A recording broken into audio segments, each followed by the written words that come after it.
Hey everybody, good to see you guys. Whoops, that wasn't good. Hey, there we go. So I think I said in one of my last videos that I would tell you about the four main ways that God showed up for. Four. One, two, three, four. The four main ways, go play, sweetie, that God showed up in our move. And I know people can say it's coincidence, and people say, oh, it's just good luck or whatever, but no, I believe it was God. And yeah, just in case you're wondering, full disclosure, I've got herpes. Well, cold sore, still herpes. But anyway, what? That's okay. Just go play for a minute, sweetie.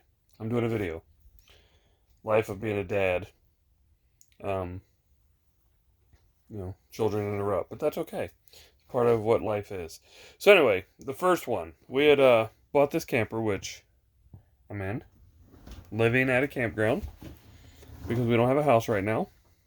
That's a whole nother video. But anyway, so we moved down. We were moving down here. We had bought a camper, and we already knew that that's how we were going to live for a little while. So I've never driven anything this big. It's a 34-foot camper, and how it worked out was that I was going to be towing it with a U-Haul.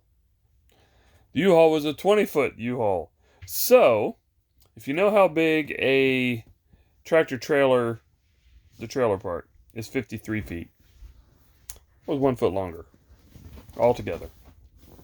Never drove anything this big. Never did anything like that. And I had a little anxiousness, a little worry.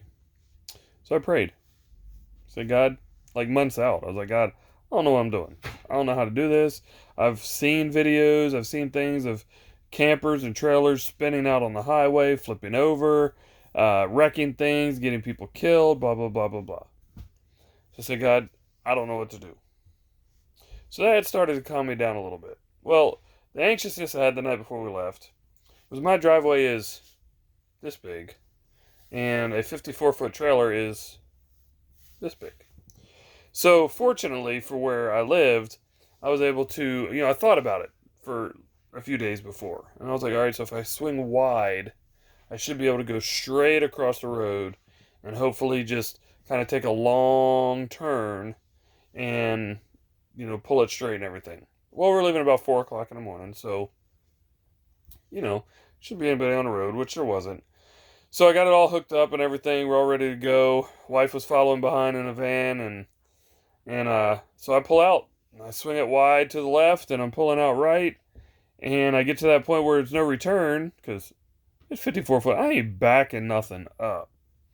So I pull out, and, I'm going, and I get a call from my wife, like, immediately. I'm like, oh, crap, what the heck happened? Because I can't see. It's 4 o'clock in the morning.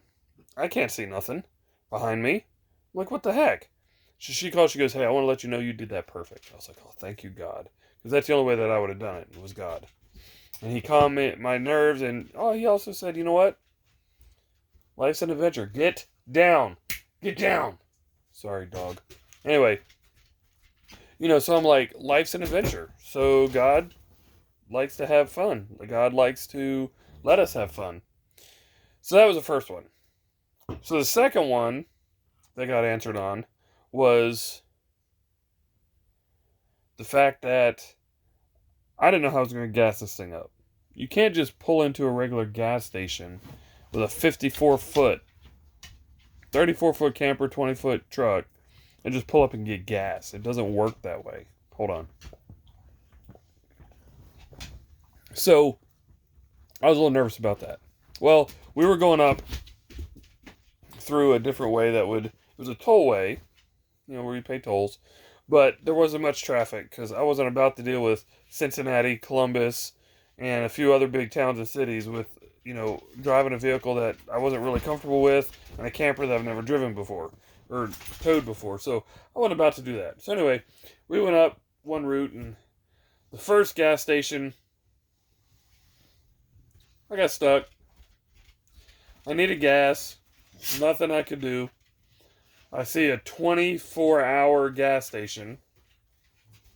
I don't know where the next big, Pilot or Flying J or Love's or whatever is, So I have to get gas.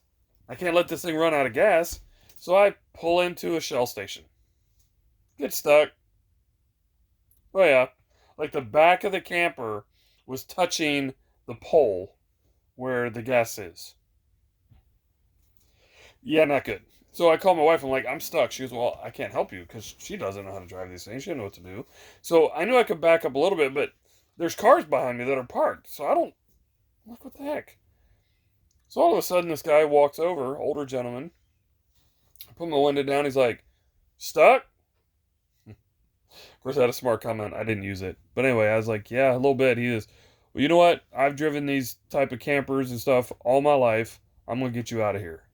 So about 6 or 8 times I'm pulling forward and backing up and turning the wheel and all this. He got me lined up perfect, got my gas, got out. I was like, wow, that was awesome.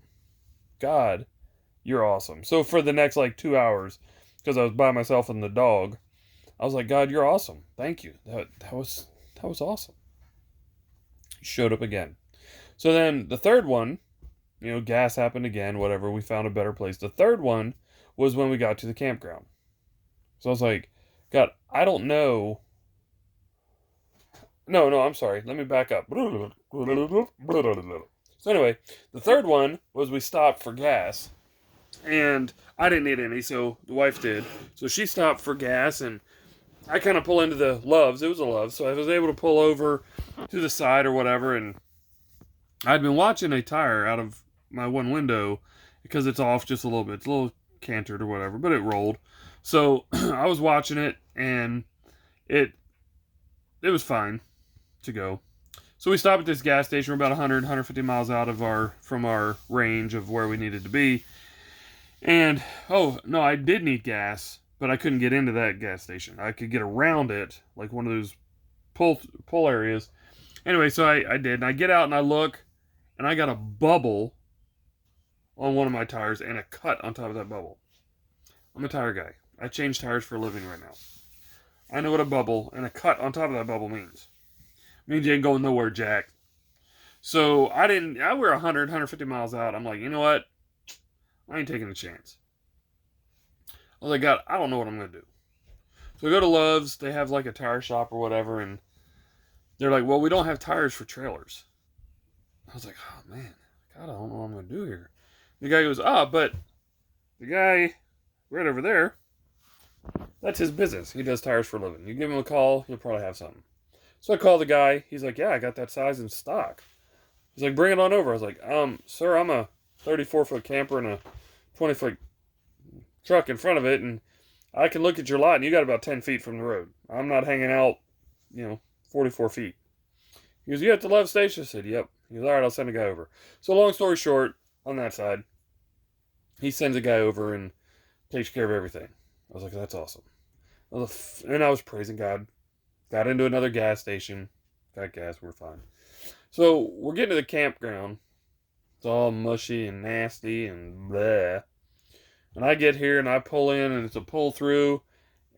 And the truck that I'm driving is spinning tires. It's not 4-wheel drive. There's too much weight, not enough weight, whatever. So the guy who works at the campground brought me down there. He's like, whoa, what are you going to do? I don't know. I'm not really straight. I'm kind of far enough forward. But he goes, well, I got 4-wheel drive. I can get you. Okay. So I unhooked. He went and got his 4-wheel drive. Straightened me up. God showed up again. So my challenge to you is never doubt that God is going to show up. He may not show up in the way that you think, but God really showed himself to me over those 4 things that I was anxious about, and he took care of every single one.